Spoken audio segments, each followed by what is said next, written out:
네, 정치권에서는 추미애 법무장관 아들의 군 특혜 의혹에 대한 공방이 계속되고 있습니다.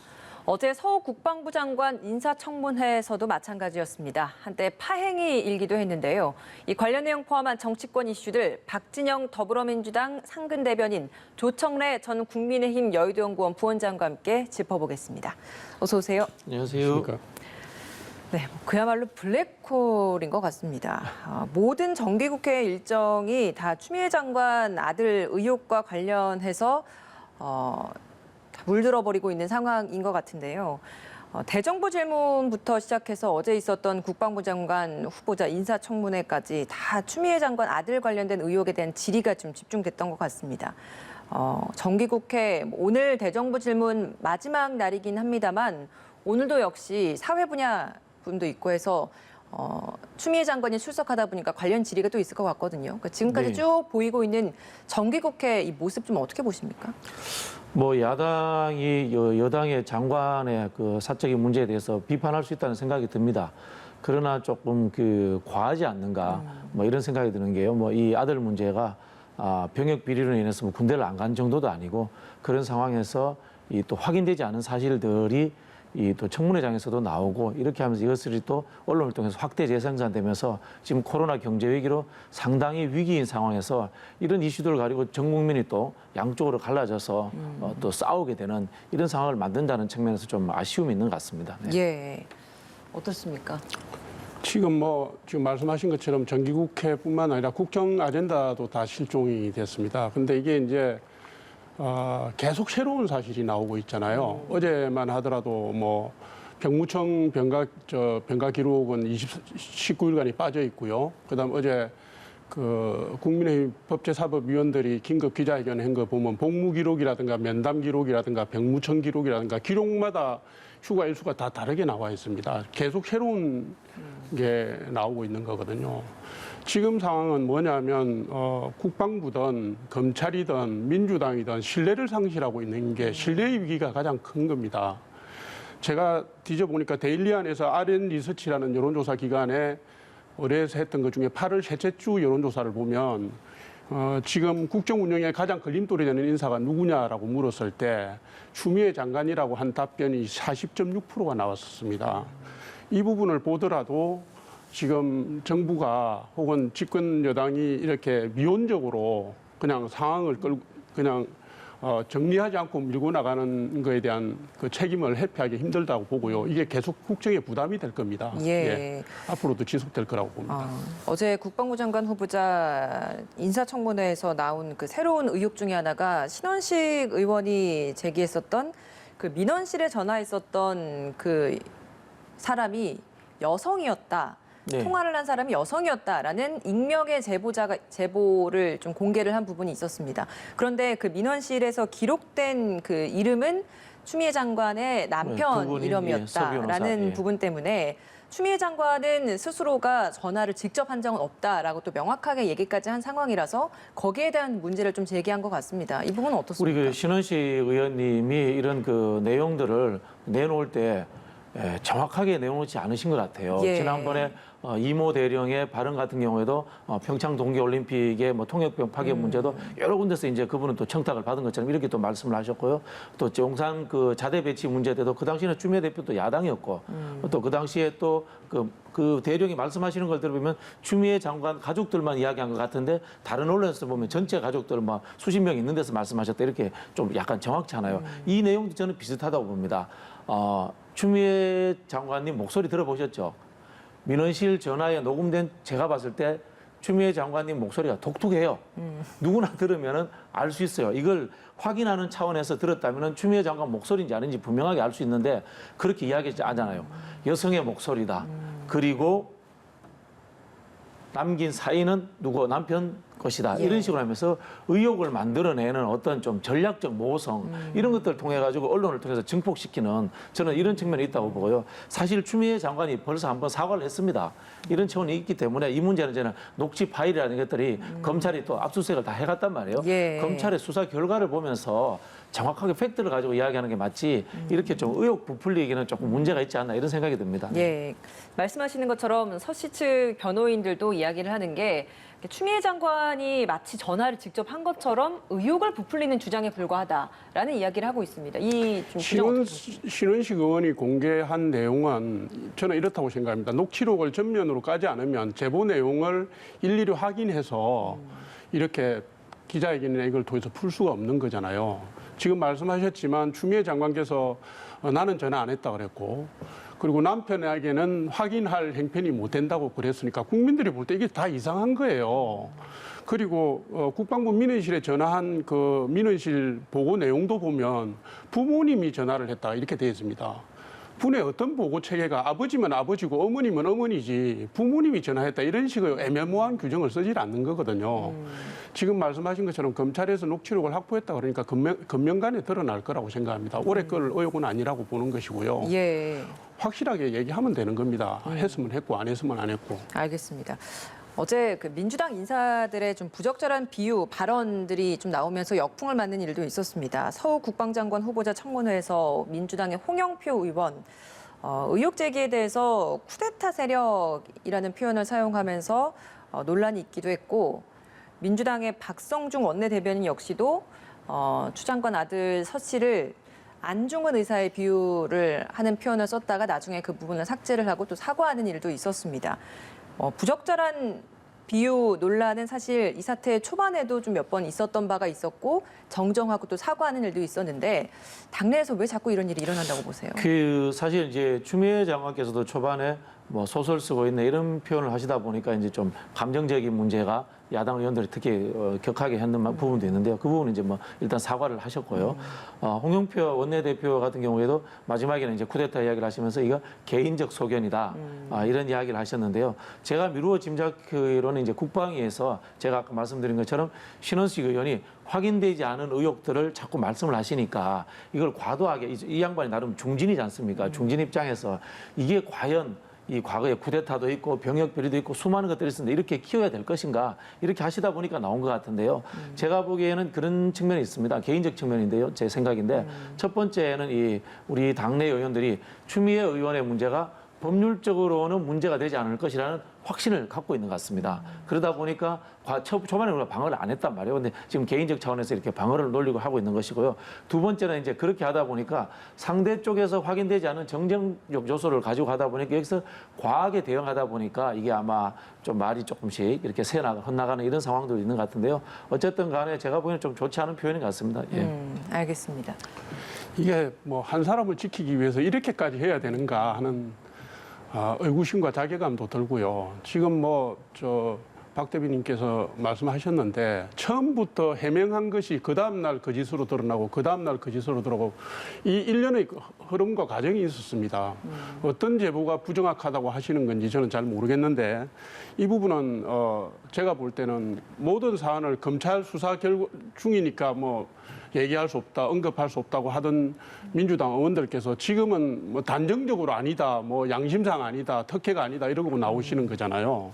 그래서 제가 볼 때는 편의에 따라서 그렇게 말씀하시는 것 같고, 특히 안중근 의사와 관련된 부분은 안중근 의사가 국민들 마음속에 어떤 형식으로 자리 잡고 있는지 다 아실 텐데 상식적으로 납득이 안 가는 표현들을 하시거든요. 저는 이게 이제 물론 안중근 의사에 대한 폄훼고 그 희생을 오염시키는 것이라고 볼 뿐만 아니라 국민들에게도 이렇게 상처를 주는 국민 무시 행위다 이렇게 봅니다. 좀 표현을 좀 절제하고 자제해야 된다고 생각합니다. 예, 동의하고요. 저기 표현이 잘못됐다는 생각을 저도 하고 있고, 근데 이게 이제 이중적인 문제가 있는 게 앞서 말씀드린 것처럼 이렇습니다. 이 무릎이 아픈데도 불구하고 군대를 갔다.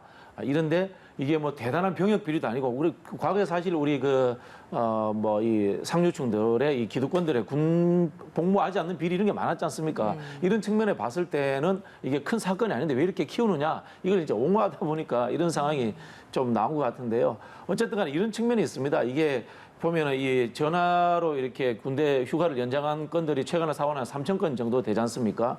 우리가 이제 공공기관을 많이 상대해 본 분들은 그런 정보라든가 이런 것들에 대해서 잘 활용을 합니다. 근데 일반적으로 우리 서민의 아들들이 군대 갔다 오고 저도 한 30년 전에 군대를 갔다 왔습니다만 과거에 내가 군 복무 시절을 생각을 하면 이거 굉장히 좀 불공정한 것처럼 느껴집니다. 그러나 이제 절차가 바뀌고 시대가 바뀌고 이런 상황들에 대해서 하다 보면은 예. 왜 이렇게 과하게 해? 이런 또 생각이 나올 수 있는 거거든요. 그리 불공정의 양쪽이 존재하는 것 같아요. 그래서 좀 그런 측면에 대해서 어쩔 수 없이 법률적으로 결과를 보자라고 할 수밖에 없는 상황이 되었다라는 상황 논리가 존재하는 것 같습니다.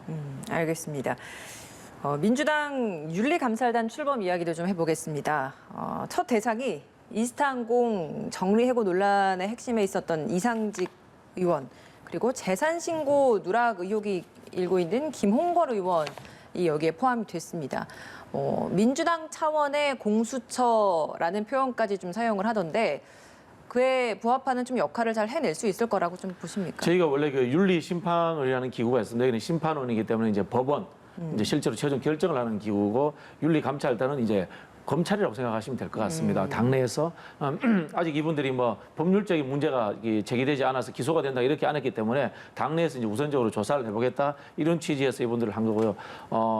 이상직 의원 같은 경우는 이제 고용 문제가 있기 때문에 사실 우리 민주당이 추진하고 있는 정체성 부분에서 상당히 좀 위배되는 측면이 있습니다. 그러다 보니까 이낙연 대표께서 굉장히 좀 엄중하게 본인 표현대로 이렇게 접근하신 것 같고요. 김홍걸 의원 문제는 저는 조금은 좀 개인적으로 다르게 보는 게 그 당시 우리가 이제 비례위성 정당이 만들어지면서 보통 이제 정당에서 내부적으로 이렇게 재산 문제를 검증을 합니다.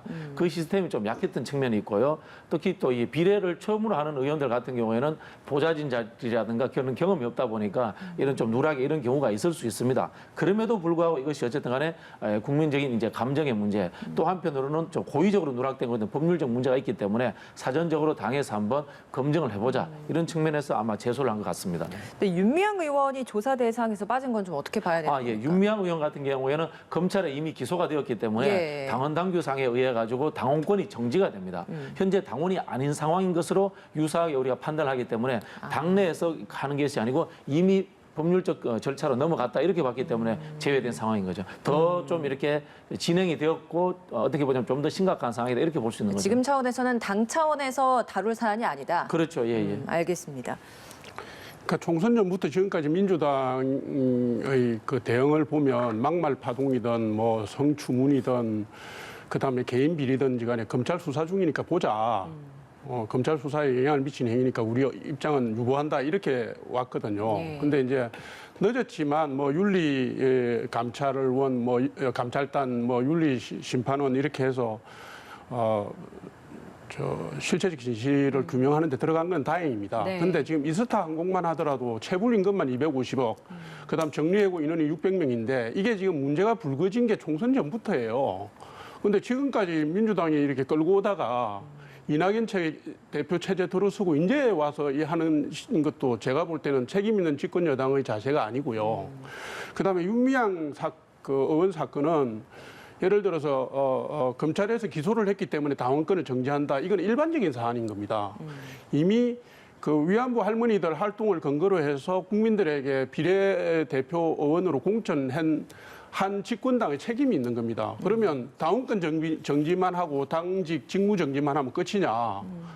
지금 뭐 사기, 준사기, 배임 횡령 해가 8개 범죄인데 당원권 정지로만 그치느냐 이거죠. 이것도 당원권 정지는 기소되는 순간에 당연한 거고 그다음에 윤리감찰단 심판원을 거쳐서 다시 논의해야 되는 게 아니냐. 그게 책임 있는 집권당의 자세가 아니냐 이렇게 생각합니다. 뭐 핑계 같습니다만은 그 앞에서도 말씀드린 것처럼 그게 이제 비례위성 정당이 되다 보니까 검증을 못했다는 측면도 있고요.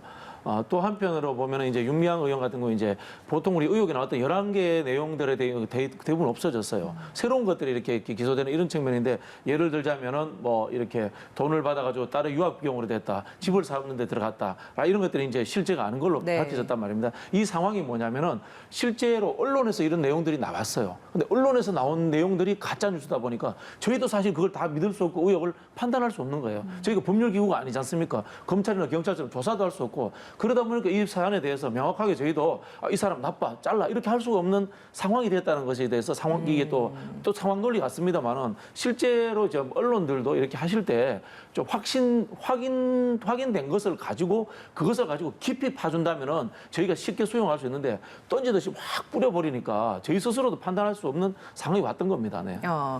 그 일각에서는 이런 이야기도 있어요. 그러니까 지금 보면 이낙연 대표의 자세라고 해야 될까요? 그 이낙연 대표의 이런 이 상황을 좀 해결해 나가는 이런 과정을 보면 감찰단 조사를 하거나 혹은 검찰 조사를 하면 그 결과를 본 후에 다음 단계를 나아가는 조금은 좀 신중한 모습을 보이고 있단 말이에요. 근데 비난 여론이 점점 커지고 있다 보니 일부에서는 좀 정치적인 판단을 선제적으로 좀 빨리 하는 모습도 보여야 되는 게 아니냐 이런 시각이 있는데 여기에 대해서는 어떤 의견이신가요? 정치적으로 보면은 아쉬움이 있습니다. 우리 당의 입장에서도 지지율이 떨어지는데 좋을 일이 있겠습니까만은 금방 말씀하신 것처럼 이 사실 확인 자체가 굉장히 힘든 상황이 되어 있기 때문에 여기에서 또 다른 억울한 사람이 나올 수도 있는 겁니다. 그렇다 보니까 우리가 쉽게 판단하지 못하는 상황에 계속 놓이게 되는 겁니다. 저희가 그래서 사실은 이제 언론개혁 문제에서 기사에 대한 이제 손해적 배상 징벌 청구권이나 이런 것들에 대해서도 한번 해야 되지 않겠나 이런 이야기가 나오는 이유가 여기 있습니다. 네. 민주당 사실 지금 악재들이 굉장히 좀 많이 터지고 있습니다. 이낙연 대표가 취임하고 나서 얼마 되지도 않았는데 이런저런 일들이 터지고 있는데 또 이문에 이낙연 대표 리더십이 좀 시험대에 올랐다 이런 말들도 많은 언론에서 사용하고 있지 않습니까? 좀 어떻게 지금 하는 모습 봤을 땐 잘 해나가고 있다라고 보십니까? 아니요. 지금까지는 이낙연 지금 대표의 장점 가운데 하나가 신중한 모드였고 그 바람에 지도자로서의 리스크는 최소화시킬 수 있었던 그런 측면이 있는데요. 이미 이제 당의 대표를 맡으셨기 때문에 대응하는 방식이 총리 때나 이때하고는 다르다고, 도지사 때나 이때하고는 다르다고 봐요. 정당의 지도자는 결단하고 타이밍이 예술이 중요합니다. 언제 결단할 것이냐, 어느 시점에 발표할 것이냐 이게 중요한데 지금 추미애 건에다가 윤미향, 이상지, 김홍걸 의원께 줄줄이 터지고 국정 운영에도 부담이 되고 당 지지율 하락하니까 솔직히 밖에서 볼 때는 윤리감찰단에 넘겨서 살짝 피해가려고 하는 모습으로 보이기도 하거든요. 그리고 윤리감찰단 단장이 보니까 판사 출신의 조선 의원이시던데 그 조선 의원이 동료 의원들을 어느 정도 드라이브를 해나갈지도 좀 의구심이 생기고요. 네. 그런 또 시점상으로도 뒷북 대응을 하는 듯한 느낌이 있고 해서 그런 국민들의 의구심, 싸늘한 시선을 일거에 바꾸실 수 있도록 제대로 된 선택이나 결정을 좀 해주시면 좋겠습니다, 이번에. 알겠습니다.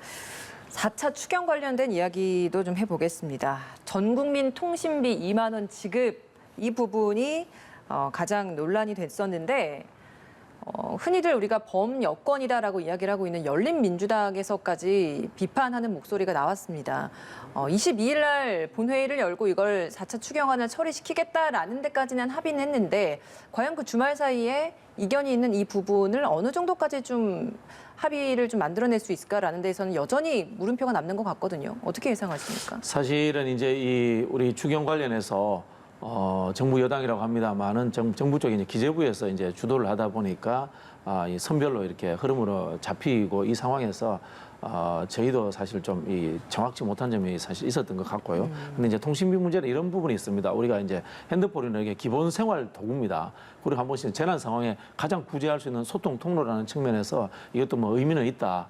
저는 이렇게 생각을 하는데 이제 2만 원이라는 돈 자체가 조금 좀 미흡하죠, 그죠? 예, 그런 측면도 있는 것 같고요. 상대적으로 이제 조영 의원 원내대표 같은 경우는 독감 백신을 전 국민에게 접종하자 이런 이야기를 하는데 사실 이것도 보면은 기존의 당론이 가졌던 선별적 측면이 아니고 전체를 다 지급하자 이런 측면입니다. 정치권 전체가 재난지원금 문제라든가 기본소득 문제에서 전체냐 선별이나 해서 아직도 좀 정리가 안 된 측면이 있기 때문에 이 혼란이 오는 것 같은데요. 네. 이번만큼은 어쨌든 간에 좀 이 여야가 합의가 돼서 좀 이게 왜냐하면 여야 사실 정부가 다가 제대로 정리 안 돼 있지 않습니까? 제가 말씀드린 것처럼 합의되는 수준으로서 좀 추경이 좀 매끄럽게 갔으면 좋겠습니다. 당내에서는 지금 어느 정도 수준까지는 서로 좀 조율하고 양보할 수 있다라는 여지들이 좀 열려 있는 제가 건가요? 정확하게는 잘 모르겠는데 이게 예산 파트이기 때문에 네. 아마도 두 가지 다를 살리는 절충안을 찾지 않을까 이렇게 생각해 봅니다. 알겠습니다.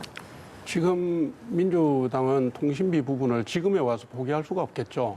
그러니까 9,300억 원이 들어가는 건데 지금 시간이 사실은 없어요. 22일 날 처리하기로 여야가 합의를 해놨는데 주말에 뭐 정책 예결위에서 정책 현안 질의하고 21일 날 하루 추경 심사 소위를 예. 가동한다는 거잖아요. 근데 지금 대통령께서도 말씀하셨고 민주당 지도부도 말씀하셨는데 처음에 선별 지원하겠다, 어려운 분들한테 드리겠다고 했는데 어느 자료를 보니까 지금 뭐 돌봄 지원, 무슨 뭐 통신비 지원, 뭐 희망 근로 일자리 지원 다 해보니까 우리 국민이 5,100만인데 중복 수혜까지 포함해서 5,700만이 수혜를 받는 걸로 지금 나와요. 그러니까 이거는 선별 지원은 아닌 거죠. 그 다음에 이제 통신비 문제도 뭐 민주당 내에서도 문제 제기가 나왔습니다만 기왕에 예산을 들여서 돈을 푸는 거라면 이게 우리가 10,000원을 풀면 10,000원에서 그치지 않고 그게 새로운 재료 구매비로 계속 돌아가야 그게 성수 효과라고 그러지 않습니까?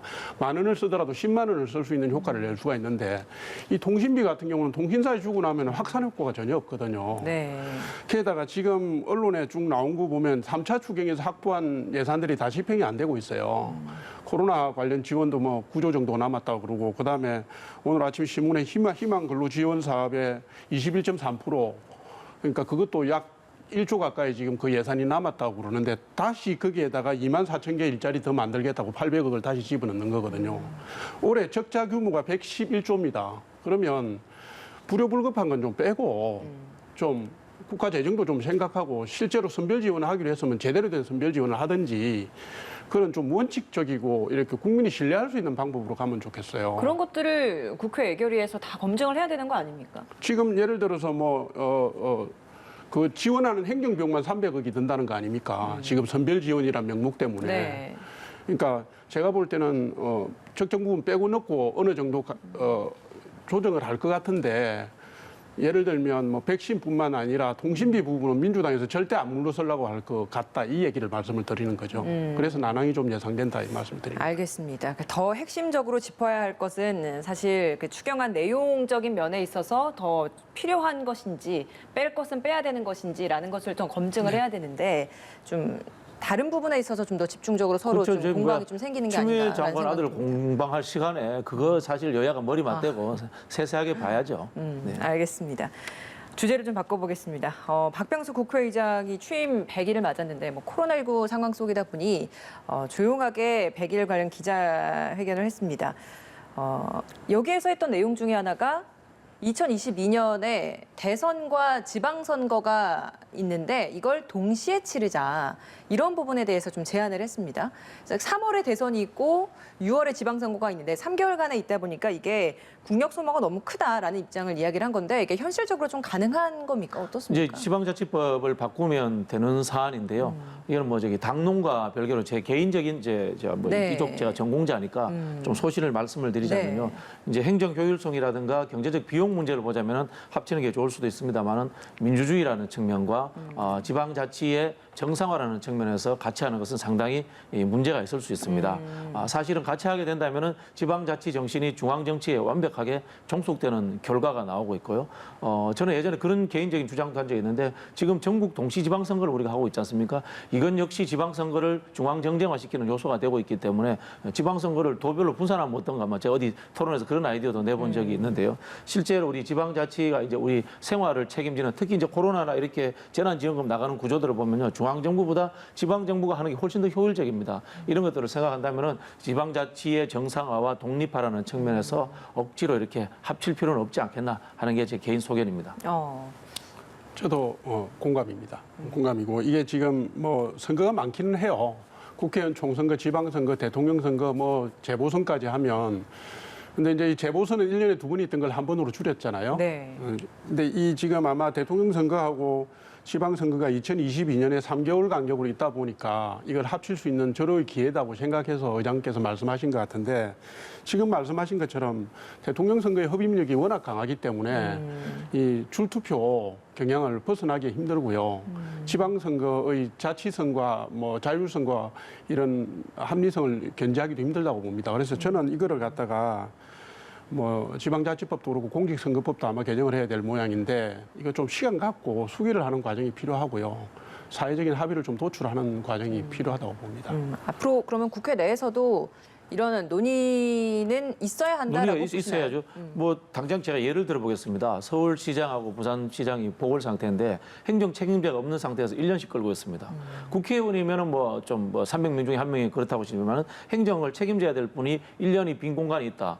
실제로 저도 뭐 공직사회 경험이 있습니다만은 공직자들이 중요한 정책적 결정사항을 잘 내리지 않습니다. 그걸 내리지 않는 동안 1년이 표류한다. 이 상당히 문제가 있는 겁니다. 그런 측면에서 행정을 책임지는 집행부의 장애 선거 같은 경우에는 우리가 좀 더 이렇게 책임감 있게 민주주의 비용이라는 게 들어갈 수밖에 없습니다. 사실 대한민국이 다른 나라의 비용에서 민주주의 비용 굉장히 적게 들어가는 나라입니다. 네. 예, 우리가 정치 혐오 때문에 그렇게 판단하는데요.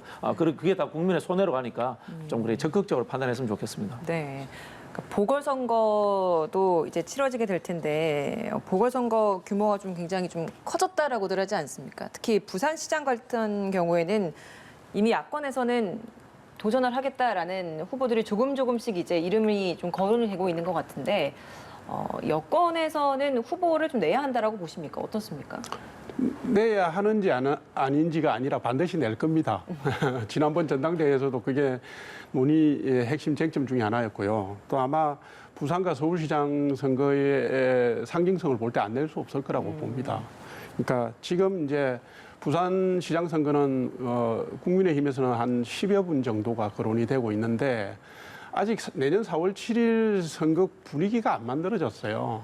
선거 국면에 들어가야 이렇게 합종 연행도 일어나고 후보 정리도 좀 되고 하는데 그다음에 누가 뭐 강중약이 나오고 하는데 예. 지금 아직 그게 안 만들어졌기 아직은 좀 때문에 이른 그렇고요. 시기죠. 연말쯤 되면 제가 볼 때 11월은 넘어서야 예산국회 끝나고 나면 나올 겁니다. 어떻습니까? 여당은 아직까지 좀 고민을 많이 하고 있을 것 같은데요. 예, 뭐 이제 말씀하신 것과 똑같은 생각인데요. 제가 보기엔 더 늦어져서 내년 초나 돼야지 이제 이게 저는 그 부산시장 이야기는 나올 것 같은데요. 이게 당의 지지율도 과거만큼 저희가 이제 고공행진을 하고 있는 그런 상황들도 아니고 그럼에도 불구하고 이게 이제 대선의 전초전이라는 전략적인 요소가 있기 때문에 그런 종합적인 판단을 할 것 같습니다. 왜냐하면 우리가 범여권이라고 하지만은 다양하게 지금 흩어져 있습니다. 이분들하고 또 협의도 또는 또 있을 절차도 있을 것이고 또 사실은 야권도 마찬가지지 않습니까? 야권이 어떻게 또 합종 연행이 일어날지 모르기 때문에 그런 좀 상황을 봐가면서 판단해야 되지 않을까 이런 생각이 듭니다. 아직은 모든 가능성이 좀 열려 있다 이렇게 그렇죠. 네. 보도록 하겠습니다. 그 개천절에 집회를 하겠다라고 한 보수 단체들이 있습니다. 어제 그 종로경찰서 앞에서 기자회견도 열고 1,000명 규모로 열겠다라는 집회 신고까지 했습니다. 정부는 철회하라라고 요구를 하면서 법적 대응 다 하겠다라는 입장인데 이 부분에 있어서 사실 정치권에서 좀 해낼 수 있는 역할도 있지 않을까라는 생각도 들거든요. 매우 제한적이라고 생각합니다. 지금 집회를 신고하고 있는 단체들의 그간의 그 양상이나 행태를 볼 때 아마 철회하지 않을 겁니다. 그래서 사실 공권력과 충돌하는 물리적 충돌이 있을까 염려가 제 개인적으로도 되고요. 지금 이제 코로나 위기를 극복하는데 매우 중대한 지금 시기를 지나가고 있지 않습니까? 저부터도 지금 당장 추석 때 고향에 안 갑니다. 그래서 이 국민들께서 많이 걱정하시니까 각계에서 힘을 모아서 이렇게 좀 자제가 되도록 절제가 되도록 좀 협조를 해야 될 것 같아요. 지난 광화문 집회 때, 그러니까 8.15 광화문 집회 때 국민의힘에서 좀 더 선제적으로 미리 어떤 표현이나 발언이나 이런 제재시킬 수 있는 어떤 조치를 취하지 않음에 대한 여론도 굉장히 좀 안 좋지 않았습니까? 그런 부분에 있어서 좀 더 선제적으로 할 수 있는 조치는 없을까요? 이미 김종인 위원장께서 불참 자제 철회를 당부하셨고요. 그 정도 선에서가 최대치라고 봐야 되는 겁니까? 예, 당에서 동원을 내리거나 하는 게 아니기 때문에 자제 근거를 하는 거 외에 당에서 지금 할 수 있는 게 없고요. 8월 15일 날 집회 때문에 아시는 것처럼 굉장히 비싼 대가를 저희가 치렀습니다. 그리고 사실 국민들께서도 걱정을 하시니까 이 경우에는 동참을 해서 좀 자제를 해야 된다고 생각합니다. 네. 알겠습니다. 뭐 정부 여당에서는 어쨌든 이게 이제 법률적으로 적용할 수 있는 최대치를 적용해서 집회가 제대로 안 되도록 이렇게 압박을 해야 된다는 생각이 들고요. 그럼에도 불구하고 설득 절차를 끝까지 책임 있게 저는 진행을 해야 된다는 생각이 듭니다. 야당도 이제 말씀하셨는데 저는 설득을 좀 넘어서 가지고 절연 명확한 있지 않습니까? 예. 그런 것들을 좀 통해서 입장을 밝혀주시면 좋겠어요. 특히 최근에 이제 김종인 위원장께서 개천절 집회를 3.1절과 비유한 건 좀 상당히 좀 부적절했다는 생각이 들면서요. 여야가 같이 이게 이제 우리 생존의 문제지 않습니까? 생존과 경제의 문제가 같이 직결되어 있기 때문에 좀 단호한 자세로 해주셨으면 하는 그런 바람입니다. 예. 마지막으로 이 주제만 좀 다뤄보겠습니다. 공수처 정기국회 내에서 이번에 꼭 처리를 하겠다라는 게 민주당의 입장인 것 같아요. 그러니까 법 개정 이야기까지 지금 구체적으로 좀 나오고 있지 않습니까? 어떤 입장입니까? 그렇죠. 이제 뭐 지금 야당이 추천할 수 있는 몫이 이제 2명이지 않습니까? 2명인데 그걸 아예 추천을 하지 않으시고 있는 상황이기 때문에 상당히 저희들도 이제 지지층으로부터 많은 질타를 받고 있는 상황입니다. 법이 통과됐기 때문에 이제 7월 15일 날 사실은 통과를 시켜야 되는데 이 구성 자체가 안 되고 있는 상황이지 않습니까? 이거는 사실 입법부가 이게 자기 일을 하지 않고 있는 겁니다. 법이 통과됐으면 이것을 구성을 하고 진행을 하고 난 다음에 또 만약에 또 뭐 4년 후에 선거가 해서 또 뭐 본인들이 다수당이 된다면은 그때 가서 또 개정안을 낸다거나 또 없앨 수도 있는 겁니다. 그런 측면에서 봤을 때는 입법부의 고유 역할을 저는 방기하고 있다 이렇게 볼 수 있고요. 그리고 이런 논란이 어쨌든 간에 여야 간에 논란이 있는 법들은 사실은 표현드리자면 빨리 처리해버리는 게 훨씬 낫습니다. 그러니까 분열이 지금 없습니다. 여야 간에 서로 어느 정도 좀 절충안을 마련을 했던 것이 특별감찰반 구성도 같이 하는 그 부분이었는데 특별감찰관 국민의힘에서는 같은 이걸 경우 사실은 먼저 하자. 예, 이게 참 예. 논쟁이 무의미한 게 특별감찰관이 하고 있는 역할이라는 게 공수처 역할하고 거의 중복이 됩니다. 근데 김태형 원내대표가 이 부분 또 받아들였잖아요. 그렇죠. 예. 그럼에도 불구하고 이제 받아들인 건 이제 빨리 처리하고자 하는 겁니다. 이게 사실은 뭐 민생과 크게 관련되는 것도 아닌데 어쨌든 간에 각 정당의 입장에서 자기 정체 선거와 또 연관이 있단 말이에요. 이게 쉽게 잘 타입이 안 됩니다. 이런 것들은 한번 뭐 단호하게 한번 짚고 넘어가 버려야 됩니다. 예. 한 말씀 듣겠습니다. 근데 지금 특별감찰관법 말씀하셨는데 특별감찰관법이 2014년도에 법안이 됐고 그해 3월부터 들어갔다가 박근혜 정부 말기에 명우민정 수석 문제 생겨서 공석이 된 이래로 지금까지 공석이지 않습니까? 문재인 정부 출범 이후 3년 동안 단 한 번도 국회에 특별감찰관 추천에 대한 의뢰를 한 적이 없어요. 통과돼 있는 법도 지키질 않은 겁니다. 그게 공수처법하고 겹치든 안 겹치든 그건 다른 문제고 이미 실행되고 있던 것도 안 한 거거든요. 그 사이에 유재수 사건 있었고 무슨 뭐 울산시장 선거 개입 문제 있었고 줄줄이 권력형 비리들이 터져 나온 겁니다. 청와대가 연관된 것도 있었습니다. 근데 지금까지 안 한 거거든요. 게다가 지금 말씀하신 것처럼 뭐 법사위 간사인 백혜련 의원이 뭐 최근에 발의한 법안을 보면 추천 요청 10일 이후에 안 되면은 뭐 법학전문대학원 뭐 회장을 지낸 분 이런 분들 두 예. 분으로 해서 사실상 야당의 추천권을 무력화하는 법안을 발의를 했고요. 그 전에 김용민 의원이 또 발의를 한 거는 여야 2인으로 된 걸 안 되면 국회 4인으로 해가지고 고쳐서 가겠다라고 한 거 아닙니까? 이런 식의 시도가 계속되고 있는 것은 여야 간의 협치의 기반을 계속 흔드는 겁니다. 지금 이낙연 대표가 당 대표 되시고 난 뒤에 협치 얘기하고 그다음에 합의해서 가겠다, 대화해서 가겠다고 얘기하고 그 사이사이에 김태년 원내대표도 그런 의지를 보여왔는데 결국 이 문제에 오면 다시 일방 독주로 국회를 운영하겠다는 걸 드러내는 거거든요. 이렇게 되면 신뢰를 할 수가 없는 겁니다. 예, 알겠습니다. 예. 오늘 두 분 말씀 여기까지 듣겠습니다. 박진영 전 더불어민주당 상근대변인, 조청래 전 국민의힘 여의도연구원 부원장 두 분과 함께했습니다. 고맙습니다. 맞습니다.